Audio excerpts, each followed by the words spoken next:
দেখো পার্সেন্টেজে তোমাদের যেটা বেঁধেছে প্রথমে হচ্ছে 6 দাগ। 6 দাগেরটা আগে বলি, কিছুই নেই, আদিবাদী অঙ্ক। দেখো কি বলছে, কিন্তু এই 6 দাগের কোশ্চেনটা পরীক্ষায় প্রচুর বার এসছে, আর মাথাতে আর 7 দাগের কোশ্চেনটা বাড়িতে কিন্তু পড়বে, ঠিক আছে? 7 দাগের কোশ্চেনটা পরীক্ষায় আরো প্রচুর বার এসছে। 7 দাগের কোশ্চেনটা বাড়িতে আরেকবার ট্রাই করবে, যদি না হয় নেক্সট দিন বলবে করিয়ে দেবো। 6 দাগের কোশ্চেনটা প্রচুর বার এসছে, 7 দাগের কোশ্চেনটা তার থেকেও বেশি বার এসছে, ঠিক আছে? ওটা দিইনি, ওটা ভার্টিকাল দিয়েছি, কারণ একই ধরনের অঙ্ক, যদি না হয় নেক্সট দিন বলবো। 6 দাগেরটা বলছি, দেখো বলছে একজন বিজয়ী প্রার্থী ভোটের 60% ভোট 62% ভোট পেয়ে নিকটতম একমাত্র প্রতিদ্বন্দ্বীকে 144 ভোটে পরাস্ত করে। মোট ভোটার সংখ্যা কত? তাহলে যখনই পার্সেন্টেজ দিয়ে দিয়েছে, তাহলে টোটাল ভোটার আমি 100ই ধরে নেব। তার মধ্যে একজন পেয়েছে 62%, মানে যদি 100টা হয় তার মধ্যে একজন পেয়েছে 62টা, তাহলে বাকি আরেকজন কত পেয়েছে? মানে 38টা, কারণ বাকি জায়গা তো 38ই, আর একজন নিকটতম একজন প্রতিদ্বন্দ্বী, মানে কি দুজনেই ফাইট করছিল। তাহলে একজন যদি টোটাল ভোটের 62 পায়, অপরজন কত পাবে? 38। তাহলে 100টা যদি ভোট হয়, এই লোক 62টা পেয়েছে, এই লোক 38টা পেয়েছে। তাহলে এই লোকের থেকে এই লোক কত কম বা কত বেশি পেয়েছে? এই লোক কত বেশি পেয়েছে বা এই লোক কত কম পেয়েছে? 24টা, যেটাই হোক 24টা বিয়োগ করো, দেখবে 24টা। তার মানে 24% বা 24টাই বলতে পারি। বলবে রেশিওতে যেটা 24টা পেলাম না, দেখো বাস্তব ভ্যালুটা দিয়ে দিয়েছে যে নিকটতম প্রতিদ্বন্দ্বীকে এত ভোটে পরাস্ত করেন। তা পরাস্ত করেন মানে কি? হারান। তাহলে এ কত ভোটে হারায়? বললাম 24 ভোটে হেরেছে। বলবে রেশিওতে যেটা 24, বাস্তবে এটা হচ্ছে বাস্তব ভ্যালু। একটা রেশিও ভ্যালু হয়, একটা বাস্তব ভ্যালু হয়।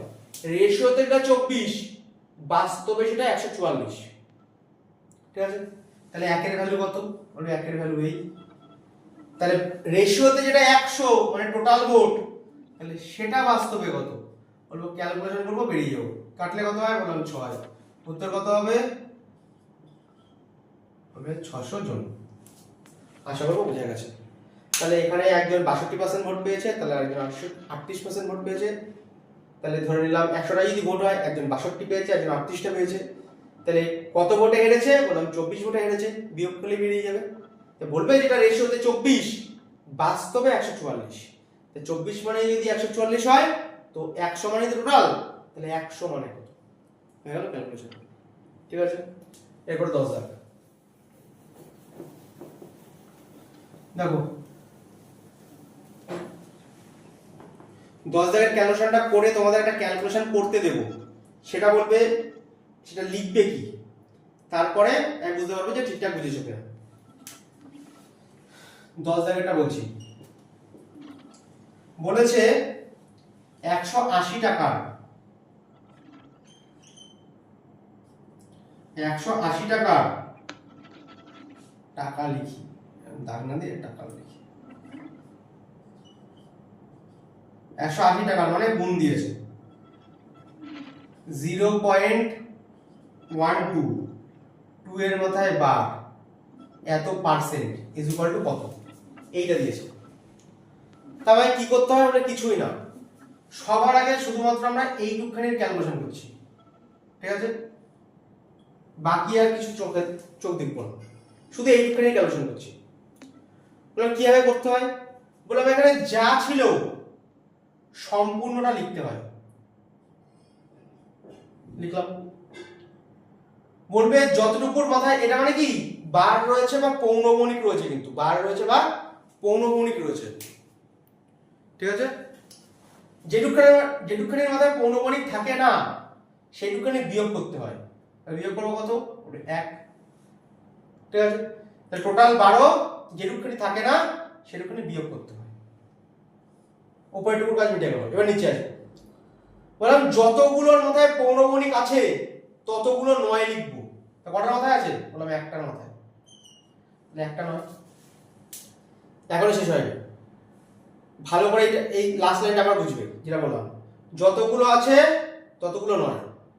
এবার যেটা বলছি, পয়েন্টের পরে যতগুলোর মাথায় পৌনমণিক নেই ততগুলো শূন্য।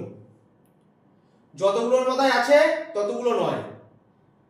এইখানে যদি থাকে তখন কিন্তু হবে না, পয়েন্টের পরে যতগুলোর মাথায় নেই ততগুলো শূন্য। এই টোটাল এইটুকুনের ক্যালকুলেশন হচ্ছে এই। এবার বলে পার্সেন্টেজ রয়েছে, পার্সেন্টেজের জন্য কি হয় বললাম নিচে 100 হয়, তাই এখানে বসবে 100, তাহলে পার্সেন্টেজ উঠে গেল।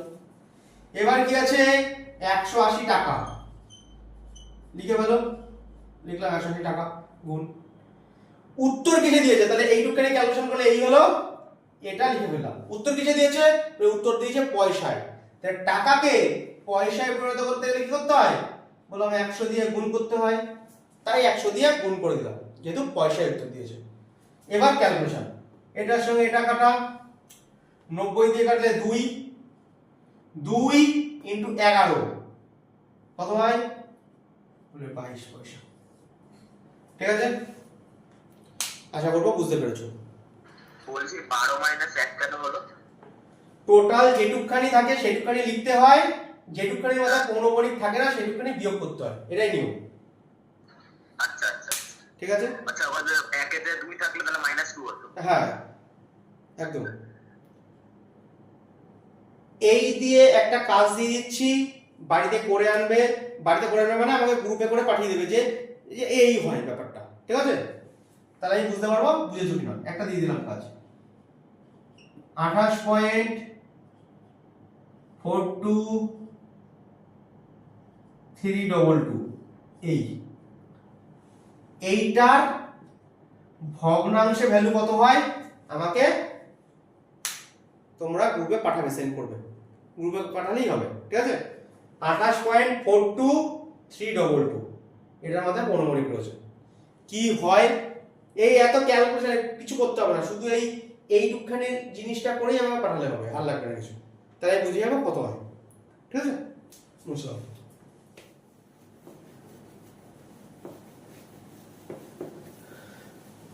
এরপরে দেখো 19 দাগ। 19 দাগের অঙ্ক যখন মিশ্রণ করিয়েছিলাম তখনও বুঝিয়েছিলাম, আবার বোঝাচ্ছি। তখন যেহেতু বুঝিয়েছিলাম তাহলে এখন কেন করছে আর বুঝাবো না, কি করতে হয় সেটা বুঝিয়ে দিচ্ছি, মাথায় রাখবে। ভালো করে 19 দাগের অঙ্কটা পড়ো, দেখো কি বলেছে। যে অঙ্কই করবে না কেন আগে তুমি পড়ে বোঝার চেষ্টা করবে, মনে রাখবে এর থেকে সোজা কিন্তু আর কিছু হয় না। অঙ্ক যদি এখানে পড়ে বুঝতে না পারি, বড় বড় যখন পরীক্ষা দেবো সেখানে পড়ে কিছুই বুঝতে পারবো না। এইগুলো অঙ্ক আমার সবার আগে বুঝতে হবে যে পড়ে অঙ্ক বলতে কি চেয়েছে। আর আমি একটু আগেই তো বললাম অঙ্ক মানে কি, অঙ্ক মানে হচ্ছে তোমাকে কিছু ডেটা দিয়ে দেবে, সেই ডেটাগুলোকে কাজে লাগিয়ে নিজের বুদ্ধিমত্তা অনুযায়ী কাজে লাগাবে, কাজে লাগিয়ে উত্তরে পৌঁছানোর নামই হচ্ছে অঙ্ক। মানে সবকিছুই তোমার হাতে দিয়ে দেবে, তোমাকে শুধু রান্না করে খেতে হবে, এই হচ্ছে গল্প। এবার সেটা কি করে রান্না করবে সেটা তোমার টেকনিকের উপর ডিপেন্ড করবে। ঠিক আছে, এই মানে হচ্ছে অঙ্ক, সব তোমাকে দিয়ে দেবে আর একটা জিনিস জিজ্ঞেস করে নেবে, আর সেটা কোথা থেকে পাবে বললাম যা দিয়েছে তার মধ্যে থেকেই পাবো। এইটা হচ্ছে অঙ্ক, প্রত্যেক ক্ষেত্রে তাই আছে।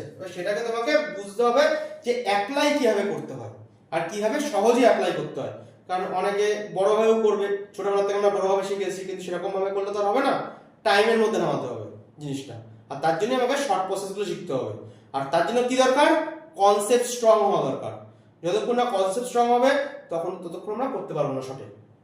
ঠিক আছে, 19 দাগেরটা বলছি, দেখো কি বলেছে। বলছে দুটি পাত্রে দুধের পরিমাণ, বলছে দুটি পাত্রে দুধের পরিমাণ, একটা হচ্ছে 15%, এটা কি মানে দুধের পরিমাণ, আর আরেকটাতে আছে কত বললাম 5%।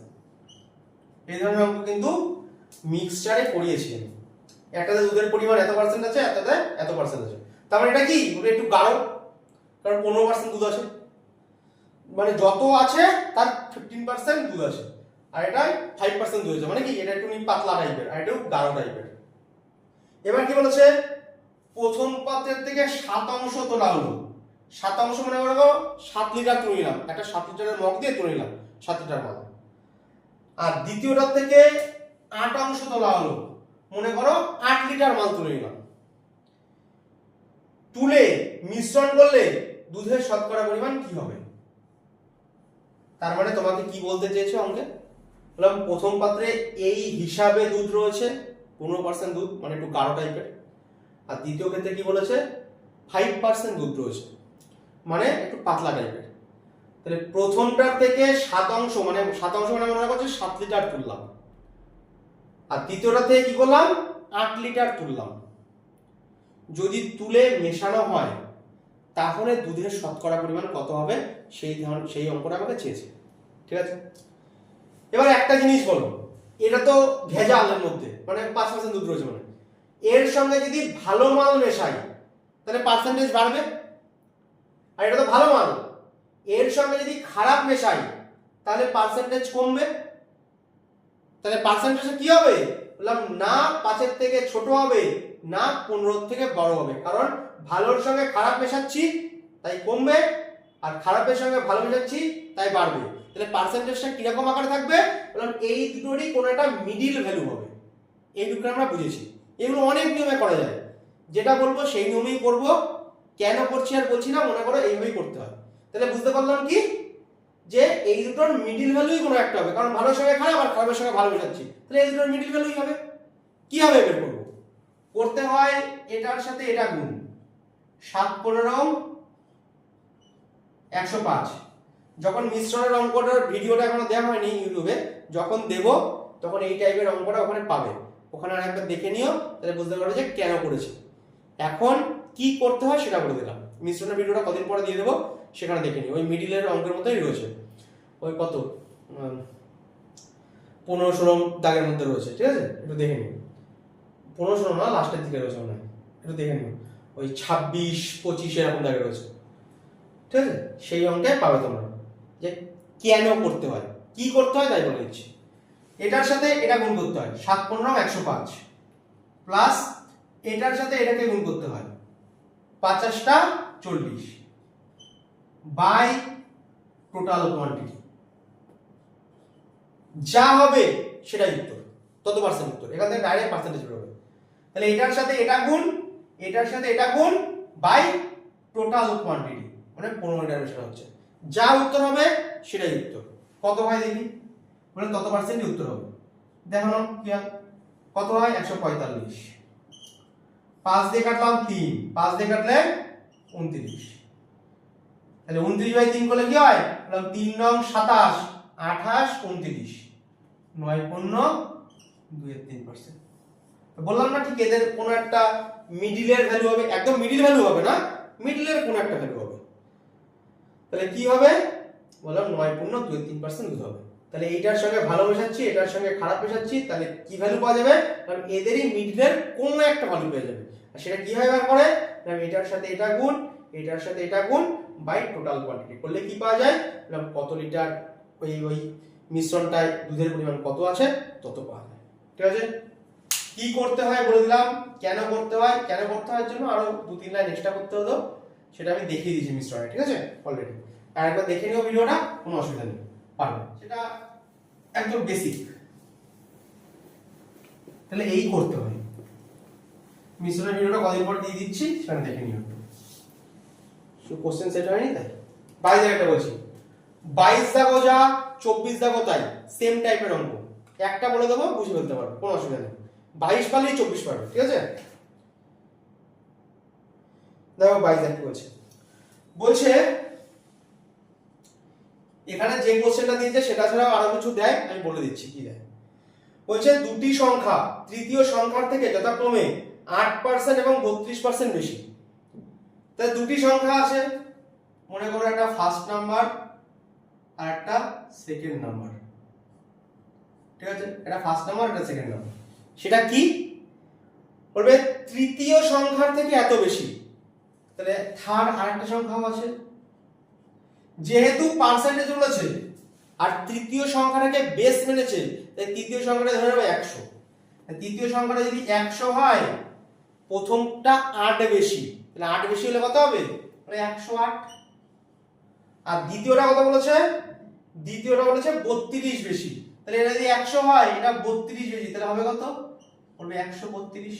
তাহলে এর 10 বেশি মানে 110, 20 বেশি মানে 120, 8 বেশি মানে 108, 32 বেশি মানে 132। তাহলে তৃতীয়টা হচ্ছে বেস, যেহেতু পার্সেন্টেজ হচ্ছে সেহেতু একটাকে 100 ধরতে আমরা বাধ্য। তাহলে এটা 100, এটা হবে 108, এটা হবে 132। এখান থেকে 2-3 রকমের কোশ্চেন দেয়। যে কোশ্চেনটা দিয়েছে সেটা আগে বলে নিই, তারপর পরেরটা বলছি। বলছে তবে প্রথম সংখ্যাটি, তুলনা করতে বলছে না প্রথম সংখ্যাটি, তাহলে লেখো প্রথম সংখ্যাটি। তাহলে প্রথম সংখ্যা, তবে প্রথম সংখ্যাটি তাহলে 108। তবে প্রথম সংখ্যাটি দ্বিতীয় সংখ্যার কত শতাংশ? দ্বিতীয় সংখ্যা, তবে প্রথম সংখ্যাটি তাই প্রথম সংখ্যা উপরে, দ্বিতীয় সংখ্যা তাই ওটা হচ্ছে নিচে 132, কারণ এটাকেই বেস ধরা হয়েছে, দ্বিতীয় সংখ্যার সাপেক্ষে তুলনা করছে। তবে প্রথম সংখ্যাটি দ্বিতীয় সংখ্যার শতকরা কত অংশ? শতকরা মানে কি 100 তে কত? এবার ক্যালকুলেশন করো। এটা 12 দিয়ে কাটো, 9 12 108, এটা 12 দিয়ে কাটলে 120, এটা 11, উত্তর কত? বলবে 900/11, এত পার্সেন্ট। দেখবে এই হিসাবেই উত্তর দেওয়া রয়েছে, না হলে যদি পরীক্ষা অন্য কিছু থাকে তখন ভাগ করে উত্তর বের করবে, কিন্তু এখানে এই হিসাবে উত্তর দেওয়া রয়েছে। তাই কি হলো? বললাম এই হলো। তাহলে তবে প্রথম সংখ্যাটি দ্বিতীয় সংখ্যা কত শতাংশ, এটা দেয়। এছাড়া কি দেয়? বলবে তবে দ্বিতীয় সংখ্যাটি প্রথম সংখ্যার থেকে কত বড়? তা বলবে 2 আর এদিকে 22 মানে 24 বড়। কিভাবে কোশ্চেন করতে হয়? কত বড় কার থেকে বড়? বলবে না দ্বিতীয় সংখ্যাটি কত বড়, কত বড়? বলবে দ্বিতীয় সংখ্যাটি শতকরা কত বড়? তাহলে বলবো কত বড়? বলে 24 বড়। কার থেকে বড়? বলে নিচে হচ্ছে 108, 108 এর থেকে। কত বড় কার থেকে বড়? কত ছোট কার থেকে ছোট? এইভাবে কোশ্চেন করতে হবে। আর তোমাকে যাবে শতকরা কত, তাহলে ইনটু 100। তাহলে কত বড়? বললাম 24 বড়। কার থেকে বড়? বললাম 108 এর থেকে, তাহলে নিচে লিখবো কি? বললাম 108 ইনটু 100। তাই যদি বলে কত পার্সেন্ট বড় দ্বিতীয় সংখ্যাটি, তখন এইভাবে করব। যদি বলে প্রথম সংখ্যাটি কত পার্সেন্ট ছোট দ্বিতীয় সংখ্যার সাপেক্ষে, তাহলে কত ছোট? বলে 24 ছোট। কারণ কার থেকে ছোট? বলে 132 এর থেকে। তাহলে কোনটা নিচে বসাতে হবে কোনটা উপরে বসাতে হবে বোঝা গেছে তো? কত ছোট? বলে 24 ছোট। তাহলে কার থেকে ছোট সেটাকে নিচে বসাতে হয়। কার থেকে ছোট হয়? না বড়টা থেকে ছোট হবে। তাই 132 ইনটু 100। তাহলে এই দুটো কোশ্চেনও কিন্তু এখানে দেয়। এখানে ডাইরেক্ট দিয়ে দিয়েছিল এই সংখ্যার কত পার্সেন্ট এটা দিয়েছে, কিন্তু কত ছোট কত বড় এটাও দেয়। আশা করবো বুঝতে পেরেছো। 24 দেখো সেম টাইপের অঙ্ক।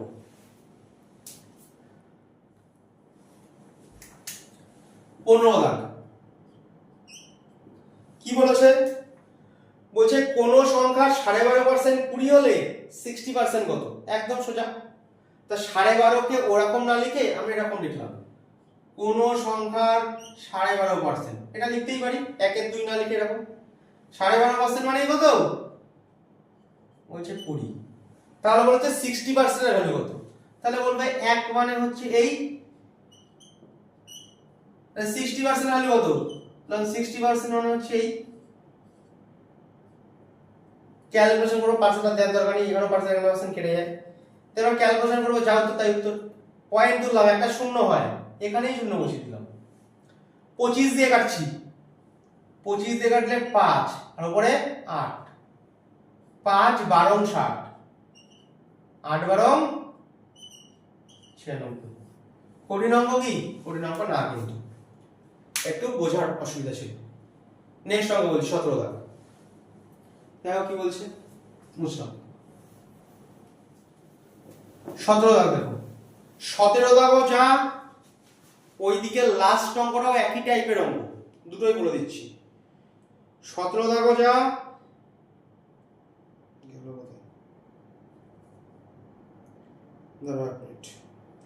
ওইদিকে হচ্ছে 33 দাগ, ওটাও কিন্তু সেম টাইপের অঙ্ক, শুধু একটু ভাষার পার্থক্য রয়েছে, সেটা বুঝতে হবে। 17 বলে দিচ্ছি, 33ও বলে দিচ্ছি। দেখে নাও 17 দাগ কি বলেছে। তাহলে 17 দাগটা আগে বলছি। বলেছে কি? বলছে 1 কিলোগ্রাম চায়ের মূল্য 25% বৃদ্ধি পেলে মূল্য বৃদ্ধি পায় 12 টাকা। বলবে যদি 25% বাড়ে তার জন্য 12 টাকা বাড়ে। তা আমরা বলতে পারি না ডাইরেক্ট, যেটাই 25% ভ্যালু পার্সেন্টেজে, সেটা মানেই হচ্ছে 12 টাকা। কারণ যদি 25% বাড়ে তার জন্য তো 12 টাকা বাড়ে, তাহলে যেটাই 25% সেটাই 12 টাকার সমান। এখানকার ভাষা একরকম, 33 দাগের ভাষা কিন্তু আরেক রকম। ভাষা বুঝতে হবে, অঙ্কের মেন টার্গেট হচ্ছে ভাষা বোঝা। তা বলছে 25% যদি বাড়ে তার জন্য মূল্য বৃদ্ধি পায় 12 টাকা। তাহলে 25% বেড়েছে বলেই তো 12 টাকা বেড়েছে, তাহলে 25% এর ভ্যালু কত? তাহলে 12 টাকা। তাহলে 1 এর ভ্যালু কত? তাহলে 1 এর ভ্যালু হচ্ছে এই। এবার দেখো চেয়েছে কি আমাকে, সবার আগে এইটুকুনি বললাম, এবার দেখো চেয়েছে কি। তবে ওই চায়ের নতুন মূল্য কত? নতুন মূল্য মানে কি? যদি 100 টাকা দাম থাকে, এখন দাম কত? 125। তাহলে নতুন দাম কত হয়ে গেছে? 125 হয়ে গেছে, কারণ 25% তো বেড়েছে। তাহলে 25 মানেই এত, 1 মানেই এত, তো 125% এর ভ্যালু কত? এটাই চেয়েছে। খুব কি কঠিন? কঠিন না। নতুন ভ্যালু চেয়েছে, নতুন ভ্যালু কত হবে? আগে 100 থাকলে 25 বেড়ে গেছে, এখন 125 হবে দাম। তাহলে 25 মানেই এত, তো 125 মানে কত? কত? 5 দিয়ে কাটলাম, 5 12 60 টাকা। যদি বলতো আগের দাম কত, তাহলে 100 মানে বের করতাম। নতুন দাম চেয়েছে, তাই 125 মানে বের করেছি। 33 দাগ দেখো, একই ধরনের অঙ্ক কিন্তু ভাষার দেখো পার্থক্য আছে, করে দিচ্ছি, পড়ো ভালো করে।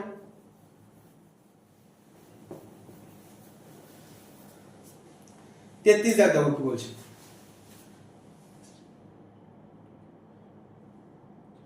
পিডিএফ তাহলে এমন সমস্যা, তোমাদের পেজ দিয়েছি তো, ওটা পিডিএফ সব এখানে রয়েছে। 33 দাগ দেখো কি বলছে। বলছে পারিশ্রমিক 25% বৃদ্ধি 35% বৃদ্ধি পাওয়ায় এক ব্যক্তির বর্তমান পারিশ্রমিক 315 টাকা। তাহলে 35% যদি বাড়ে তাহলে হবে কত? মানে আসল পার্সেন্টেজ যদি বলে তাহলে একটা 100 হয়, তাহলে বেস ভ্যালু 100। তাহলে 35% যদি বেড়ে যায় তাহলে বর্তমানে ওই লোকের কত পার্সেন্ট টাকা পাচ্ছে? বললাম 135% টাকা পাচ্ছে। 35% তো বেড়ে গেছে, তা আগে পেতাম 100, 35% বেড়ে গেছে, তাহলে এখন পাচ্ছে কত? বলে 135। আর সেটাই দেখো বলে আছে যে 35% বৃদ্ধি পাওয়ার জন্য তার বর্তমান পারিশ্রমিক হচ্ছে 315 টাকা। তার মানে যেটাই 135 বর্তমান পারিশ্রমিকের ভ্যালু, সেটাই কত? বললাম 315 টাকা। আগেরবার কিন্তু বৃদ্ধির সঙ্গে বৃদ্ধি তুলনা করেছিল, এবার বৃদ্ধির সঙ্গে বৃদ্ধি তুলনা করেনি। বলছে যদি এত বৃদ্ধি পায় তার জন্য টোটাল এত আসে, যেহেতু টোটাল চেয়েছে তাই আমরা টোটাল ধরেছি। আগেরটা বৃদ্ধির সঙ্গে বৃদ্ধি তুলনা করতে বলেছিল, তাই বৃদ্ধি নিয়ে ক্যালকুলেশন করেছিলাম। আর এটা কি বললাম? টোটাল ভ্যালু দিয়েছে, তাই টোটালের সঙ্গে তুলনা করলাম। তাহলে 35% বৃদ্ধি পেলে ভ্যালু কত হয়? বললাম 135%। আর তার জন্যই কত টাকা পাচ্ছে? বললাম এত টাকা পাচ্ছে। তার মানে কি 135 এর ভ্যালুই এত। দেখো চেয়েছে, বলছে তার পূর্বে তার পারিশ্রমিক কত ছিল? পূর্বে মানে কত ছিল? 100 ছিল। তাহলে এত মানে এত, তাহলে 1 মানে 135, তো 100 মানে কত? কারণ পূর্বে তো 100ই ছিল, 100 মানেই হচ্ছে আসল। 15 দিয়ে কাটছি, 15 2 30, 15 1 15, 15 দিয়ে কাটলাম 9, 3 দিয়ে কাটলাম 3, 3 দিয়ে কাটলাম 7, উত্তর কত? বললাম 700/3, এত পার্সেন্ট। কত হয়ে যাবে? বলে এত হয়ে যাবে। বোঝা গেছে?